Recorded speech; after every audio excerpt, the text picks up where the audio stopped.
Try करके देखते हैं।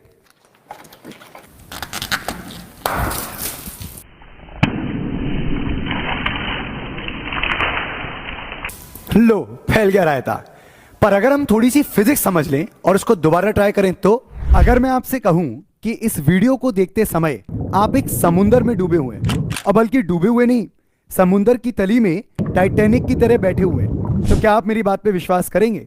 अब आप भी सोचेंगे, सर ये कैसी बहकी बहकी बातें कर रहे हो, मैं यहाँ मस्त आपका वीडियो देख रहा हूँ और आप मुझे डुबाने की बात कर रहे हो। तो बात असल में ये है कि आप डूबे तो हुए हैं, लेकिन पानी के समुद्र में नहीं, हवा के समुद्र में। और आप इस बात को इसीलिए नहीं मानते क्योंकि आप पानी को तो देख सकते हैं पर हवा को नहीं समझे?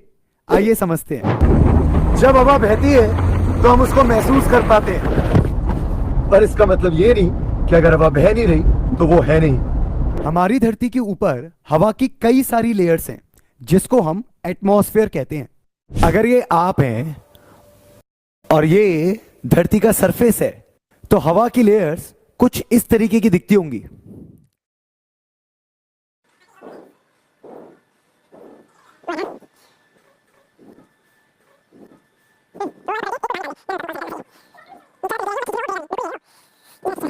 अब आप ही सोच के बताइए कि प्रेशर किस लेयर में ज्यादा होगा, ऊपर वाली लेयर में या नीचे वाली लेयर? कुछ इसी तरह जब हम सरफेस पे रहते हैं तो ये हवा की सारी लेयर्स हम पे मैक्सिमम प्रेशर एक्सर्ट करती हैं, और क्योंकि ये प्रेशर एटमॉस्फेयर द्वारा लगाया जा रहा है, इस प्रेशर को एटमॉस्फेरिक प्रेशर कहते हैं। अगर आपको एटमॉस्फेरिक प्रेशर समझ में आ गया तो जरा ये सोचने की कोशिश करिए कि एक एवरेज इंसान पे ये एटमॉस्फेरिक प्रेशर कितना लगता होगा। जवाब है 1.01 इंटू 10⁵ न्यूटन पर मीटर स्क्वायर, या यूं बोलिए कि आपका हाथ 350 किलो वजन के नीचे दब गया हो। अब 350 किलो वजन तो मैं अपने हाथ पे रख के दिखाऊंगा नहीं, पर मैं आपको एटमॉस्फेरिक प्रेशर की ताकत को एक एक्सपेरिमेंट से जरूर समझाऊंगा। क्या इस स्केल को इस कागज की मदद से तोड़ा जा सकता है? आओ ट्राई करके देखते हैं।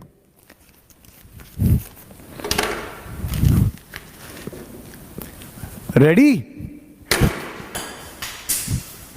ये तो उड़ गई। ऐसे तो नहीं हो पाएगा, पर अगर हम इस पेपर को अच्छी तरीके से बिछा दें तो? रेडी? तो आखिरकार हुआ क्या? पेपर को अच्छे से बिछा के मैंने अंदर की ट्रैप्ड एयर को मिनिमाइज किया और एटमॉस्फेरिक प्रेशर को ताकत लगाने के लिए ज्यादा एरिया प्रोवाइड किया। जब हमने स्केल को तोड़ने की कोशिश करी तो काउंटर वेट लगभग 2500 किलोग्राम का मिला, और नतीजा आप लोग ने देख ही लिया। अगर आप एटमॉस्फेरिक प्रेशर की ताकत को अभी भी कम आंक रहे हैं तो आइए सेटअप को थोड़ा बड़ा करते हैं। इस कैन को एटमॉस्फेरिक प्रेशर से पिचकाते हैं।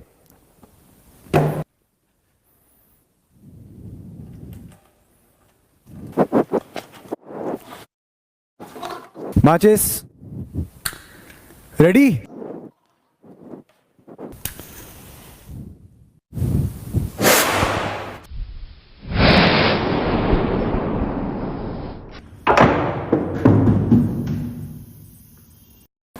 देखा आपने?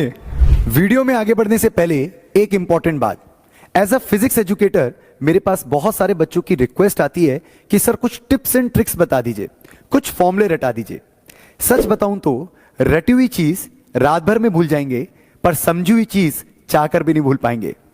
ऐसी फिजिक्स को समझने के लिए और अपने स्कोर को इंप्रूव करने के लिए जुड़ जाइए मेरे टेलीग्राम चैनल से, लिंक मैंने डिस्क्रिप्शन में डाल दिए।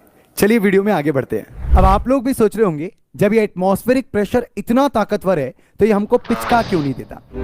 हमारी बॉडी कुछ इस तरीके से इवॉल्व हुई है कि हमारे अंदर का प्रेशर हमेशा बाहर के प्रेशर से बैलेंस रहता है, और इसी बैलेंसिंग की वजह से हम एटमॉस्फेरिक प्रेशर को महसूस नहीं कर पाते। पर क्या होगा अगर हम एक ऐसी कंडीशन की बात करें जहां पे बाहर का प्रेशर 0 हो जाए, यानी कि स्पेस? ऐसी कंडीशन में इंटरनल प्रेशर की वजह से हमारी बॉडी एक्सप्लोड कर जाएगी। वहीं दूसरी तरफ अगर हम एक ऐसे प्रेशर रीजन की बात करें जहां का प्रेशर हमारे बॉडी के इंटरनल प्रेशर से ज्यादा हुआ, जैसे कि ओशियन गेट की सबमरीन के साथ हुआ था, तो ऐसे केस में हमारा पूरा बॉडी इंप्लोड कर जाएगा। तो अब तक तो आप एटमॉस्फेरिक प्रेशर की ताकत को समझ गए होंगे और अपने आप को कितना ताकतवर समझ रहे होंगे कि आप इस एटमॉस्फेरिक प्रेशर को झेल पा रहे हैं। तो चलिए चलते हैं अब वीडियो की शुरुआत में, जहां हम एक गुब्बारे को एक फनल में डालने की कोशिश कर रहे थे। तो जोर जबरदस्ती का नतीजा तो आप लोग ने देख ही लिया, पर अगर इस बार हम एटमॉस्फेरिक प्रेशर की मदद से इसको ढकेलें तो आओ ट्राई करके देखते हैं।